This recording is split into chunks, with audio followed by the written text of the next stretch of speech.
uh, Intrepidman, you've submitted, I think, 2 or 3 consecutive video responses to my last few, and I want to give you, like, from my point of view, a Reader's Digest version of what's happened in this exchange so far. Here's me, okay? Do you maintain that God has done everything in His power to prevent us from getting ourselves sent to hell? Here's you. Yes, God has done everything, but He won't do anything that would compromise our free will. Here's me. Well, God hasn't done X, Y, and Z, and they don't compromise free will. Here's you.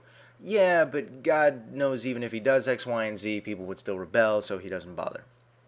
Now, here's what confuses me about that statement. Are you trying to argue that God doesn't bother because every person would still rebel, or because some people would still rebel? And by rebel, do you mean consciously refuse to accept Jesus as their Savior? Because the only examples that you gave to illustrate your point were from the Old Testament. And in that context, rebel simply meant disobeying God. But this is a different context. Christians disobey God all the time. That's not the issue. They just accept God's forgiveness for that disobedience. And that's what we're talking about here. I mean, are you... I hope not, but are you actually trying to argue that if every single person who currently happens not to be Christian suddenly found out that they were wrong, each and every one of them would proactively deny Jesus as their Savior anyway and knowingly choose to spend eternity in a lake of fire? I mean, I just... that would be about the most absurd thing that I've heard in a very long time. I would say prove it. You wouldn't be able to. Debate's over. Instead, what I hope you're arguing, which is, in my opinion, only slightly less absurd, is that if God made these key facts known to every single person, there would still be some who would choose to rebel, and it is for that reason that God simply won't bother. Which, you know, begs the question, why on earth not? Let me try to illustrate my point if I can. Let's imagine the first story of a children's orphanage catches on fire. Okay, now the children are upstairs, they're sleeping soundly in their beds, and they're not trying to escape because they haven't yet realized that their lives are in danger. Now let's say you're a fireman, and you pull up to this orphanage in your big red truck, and you honk the horn, and you got the sirens going to make sure that all the children wake up, and once they do and realize what's happening, they run to the windows with their arms stretched out, screaming, "Save me, save me!" But there's this one little kid who screams, "Don't come near me, mister! I don't like firemen!" That's my best impression of a snotty kid. And you think to yourself, you know what?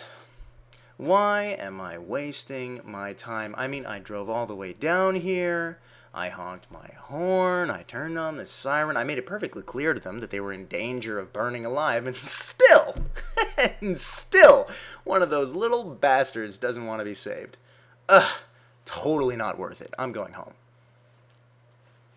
You think you'd, receive the key to the city after that, Intrepidman?